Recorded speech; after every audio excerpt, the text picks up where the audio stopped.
Let's try and bring you more on this. I'm joined from our Cape Town studios. It's by Philip Rosenthal from Euthanasia Exposed. Philip, good morning to you. For the benefit of our viewers, I didn't give too much detail about this case. Can you just bring us up to speed?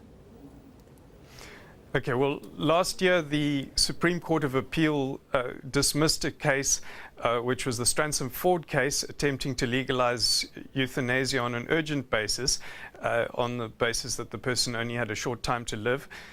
This case is different in that the applicants are not arguing that they have a short time to live, and they're not arguing a situation of extreme pain. And so if this case was approved, there would be a precedent for a much larger group of similarly ill people who could equally well apply for euthanasia. Help me understand the very grey, broad chasm between legal and moral. Where does it seem to be the hold-up in South Africa? Clearly it's illegal at the moment. It has been legalized in many countries around the world. Switzerland is the most obvious that comes to mind. If it were to be legalized in this country, where would most medical practitioners fall, do you think, Philip, on the moral arguments on this?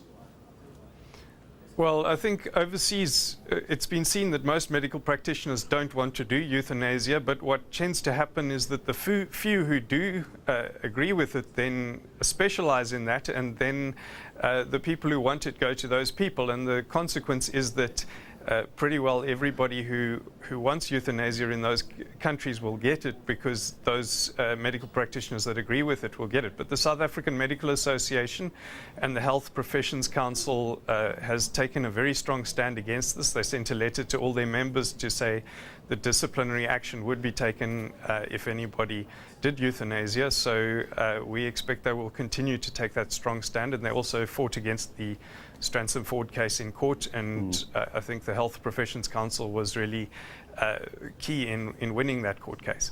Philip, help me understand. I've obviously read the article on your website, Euthanasia Exposed. At the moment, I'm busy looking at it now. How does the dynamic change now that there is a doctor involved in this who's not only dealing with a sick patient, but is sick herself, we understand? A doctor's obviously taken the Hippocratic Oath. How does that change this in a court of law? Because that's always been the argument before, that by assisting someone with euthanasia, a doctor is going against that oath. What happens now if the doctor herself is sick and chooses to take this route? Well, firstly, the doctors used to swear the Hippocratic Oath, but which would say that they would refuse to do abortion or euthanasia, but for many years that hasn't happened, and quite possibly this doctor hasn't done that. In the 1970s, there was a doctor that euthanized his father in Ceres Hospital, and that doctor was struck off the medical roll.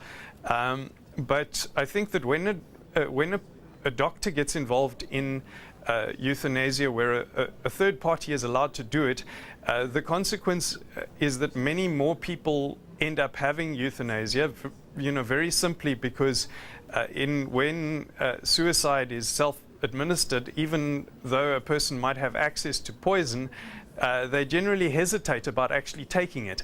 And so we've seen in countries that have got legal euthanasia, which is places where somebody else can administer that medication, there's many, many more people that die that way than, for example, in Oregon, where it's just assisted suicide that's legal. I'm so glad you brought up the two different terms, assisted suicide and euthanasia. I'm going to ask you to elaborate on that for me, what the defined difference between the two is. And then part two of my question on that is, what has changed in some countries? Like we know in Netherlands, Belgium, Colombia, Luxembourg, human euthanasia is allowed, while in Switzerland, Germany, Japan, Canada, it's assisted suicide. Those countries see them as two different ways of managing this. Which way do you think would be more successful in South Africa, and how would you go about changing that? Okay, well, sorry, firstly, just to clarify, we are strongly opposing any change in the law on euthanasia or assisted suicide, but essentially the difference between the two is that assisted suicide is prescribing a medicine that would kill a patient. Euthanasia is when somebody else gives that medicine or It can be a military euthanasia where somebody is killed with a sword or a gun or something like that. Assisted suicide can also be, for example, where Mr. Keeble was killed by an assassin with a machine gun.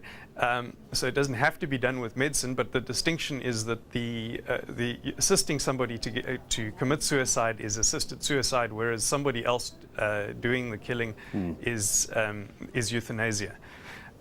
But what we've seen in countries where this has been legalized, where euthanasia has been legalized, which for a number of years now, which is particularly Belgium and the Netherlands, is that it starts to become a more and more common thing, and it starts to affect all aspects of society, and rather than just being a rare thing in hard cases, increasingly many of these people are euthanized without their consent, where the doctor thinks that it's a good idea. People are put under pressure to commit suicide. Disabled people are less valued. I'm told it's becoming rare for there to be children that are disabled now in Belgium. Because there is so much pressure towards this, and it is legal for children. So it completely changes the society, and it doesn't just affect the extreme cases, and we don't want this to happen in South Africa. I think it would make HIV patients vulnerable, it would make old people vulnerable, and it would make sick people valued a whole lot less. It's going to lead me to my final question. You did touch on that. I was going to ask about those that are dealing with diseases that are considered to be terminal. This court case going forward, Philip, my last question to you, in the South Gauteng High Court, is the hope, and forgive me if you did answer this, I would just like you to elaborate, are they hoping to change the law? Are they hoping to have this moved across the legal boundaries, or is it going to be a call for a case-by-case situation for a court to decide going forward if they are victorious in the court application? Well, they are seeking to have the current common law declared unconstitutional on this particular point, which would then create a precedent. And really, in the situation where you have a medical doctor involved, these two people could have a suicide pact and just commit suicide, but they're wanting to change the law, and that would affect everybody else if they were successful. And we're very strongly opposing that, as we have opposed the previous attempts to legalize euthanasia in this country. And I believe in the defense of all weak people, we need to continue to do that and to uphold the sanctity of human life. Philip, thank you very much indeed. It's always a very interesting debate to have. It's now heading to court as well. Philip Rosenthal joining us from Cape Town. He's from Euthanasia Exposed. To remind you, this new launch of an application for legalization of euthanasia is